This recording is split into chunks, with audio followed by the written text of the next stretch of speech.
Hey guys, welcome back to সোমার রান্নাঘর।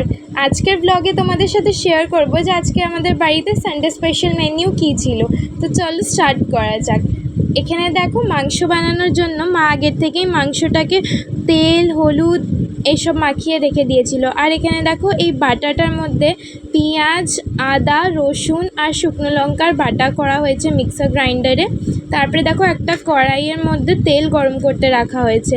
আর যে বাটাটা করা হয়েছে আদা, রসুন আর শুকনো লঙ্কা এইসবের বাটা পেঁয়াজ দিয়ে, ওইটাকে মাংসর মধ্যে দিয়ে ভালো করে মিশিয়ে নিতে হবে, মেখে নিতে হবে। দেখো, এটা দিয়ে নেওয়া হলো এখানে। তারপর এই বাটাটার মধ্যে মটন মশলা অ্যাড করা হয়েছে 1 চামচ, 1 চামচ লাল লঙ্কার গুঁড়ো আর 1 চামচ হলুদ গুঁড়ো এখানে দেওয়া হলো বাটিতে। দিয়ে সব কিছুকে ভালো করে মাখা হবে। আর অফকোর্স আমরা বাঙালি, আমাদের মাংস তো আলু না হলে হয় নাকি। তারপরে দেখো, এখানে কড়াইয়ের মধ্যে তেল দিয়ে এলাচ আর তেজপাতা দিয়ে ছেড়ে দেওয়া হয়েছে, আর পেঁয়াজগুলোকেও ছেড়ে দেওয়া হয়েছে।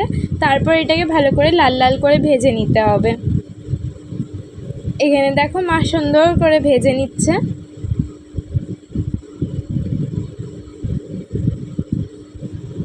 তারপরে আলুগুলোকেও ছেড়ে দিল, দিয়ে নিয়ে আলুগুলোকেও ভালো করে ভেজে নিতে হবে।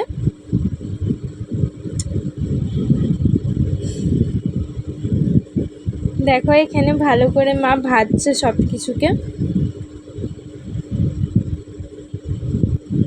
তারপরে এখানে দেখো, সব কিছু মাখা হয়ে গেছে। আর তারপরে মাংসটার মধ্যে 3 থেকে 4 চামচ এখানে দই দেওয়া হয়েছে।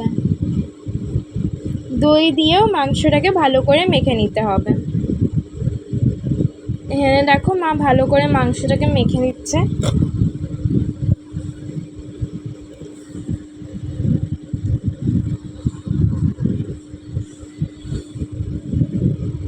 দেখো কত সুন্দর একটা কালার এসেছে।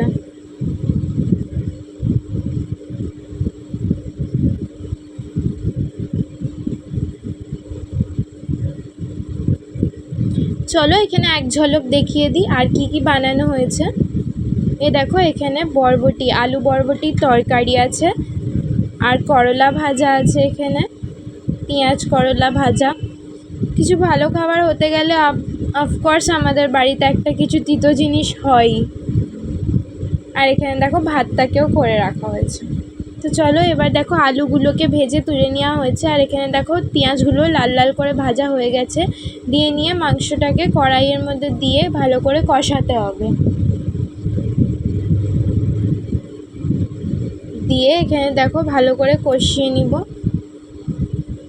মা কষিয়ে নিচ্ছে এখানে।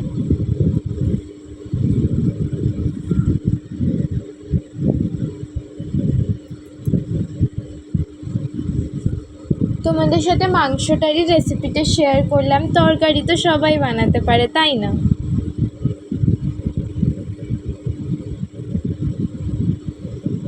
কেমন হয়েছে অবশ্যই একটু জানিও তো কমেন্টের মধ্যে আমাদেরকে।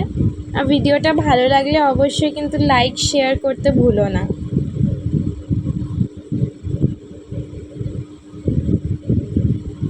দিয়ে রাখো, এখানে মাংসটাকে কষানোর জন্য ছাড়া হয়েছে।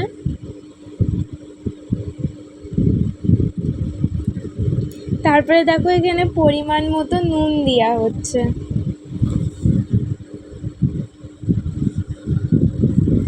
নুন দিয়েও ভালো করে মাংসটার মধ্যে মিশিয়ে নিতে হবে। দিয়ে দেখো, এখানে মা ভালো করে মাংসটাকে কষিয়ে নিচ্ছে।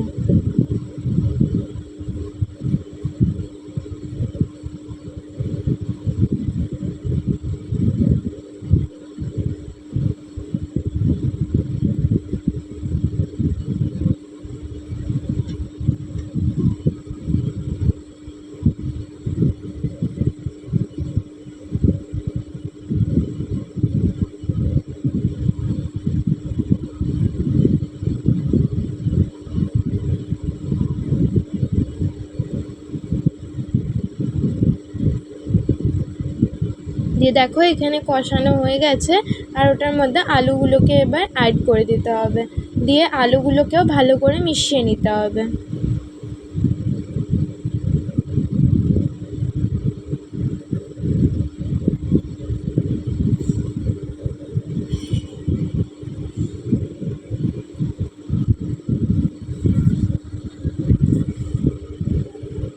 দেখো এরপরে এই মাংসটাকে প্রেসার কুকারের মধ্যে দিয়ে নিচ্ছে মা।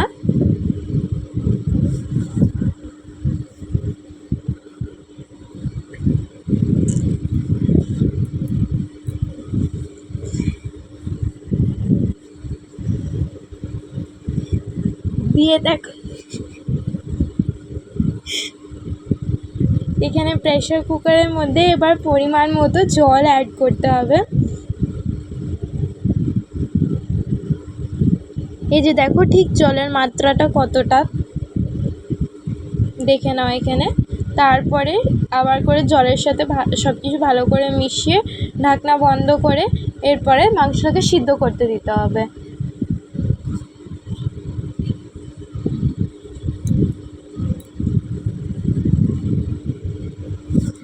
এখানে দেখো এরপরে ঢাকনাটা লাগিয়ে দিতে হবে আর 3-4 সিটি মারার পরেই সিদ্ধ হয়ে যাবে মাংসটা।